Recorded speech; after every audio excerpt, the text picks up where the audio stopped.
তুমি না তওবা করেছিলে? তুমি না শুধুমাত্র আল্লাহর জন্য সবকিছু ছেড়ে দিয়েছিলে? বুঝতে পেরেছিলে কোথায় তোমার আসল ঠিকানা? ভুলে গেছ?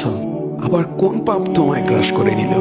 তুমি তো সেই যে নিজের পাপের প্রতি অনুতপ্ত হয়ে সেজদায় পড়ে অঝরে কেঁদেছিলে। তাহলে আবার কেন দুনিয়ার ধোঁকায় পড়ে গেলে? কেন ভুলে গেলে কোথায় তোমার আসল গন্তব্য? তুমি কি হার মেনে নিয়েছো নফসের কাছে? তুমি এত দুর্বল? ভুলে গেছো তুমি কার বান্দা? কে তোমার রব? তোমার রব তো সর্বশক্তিমান। সর্বশক্তিমানের বান্দা আবার কখনো দুর্বল হয় নাকি? মৃত্যু পর্যন্ত লড়ে যাও তুমি। শয়তানকে দেখিয়ে দাও তোমার ইমানের পাওয়ার। শয়তানের ধোকায় পড়ে অনেক পাপ করে ফেলেছো, তাই নিরাশ হয়ে গেছো তুমি, তাই না? তুমি কি জানো না তোমার রব কতটা মহান? তিনি তো তোমাকে ক্ষমা করার জন্য অপেক্ষা করছেন। তাই ফিরে আসো সেই রবের দুয়ারে, যার দুয়ার কখনো বন্ধ হয় না।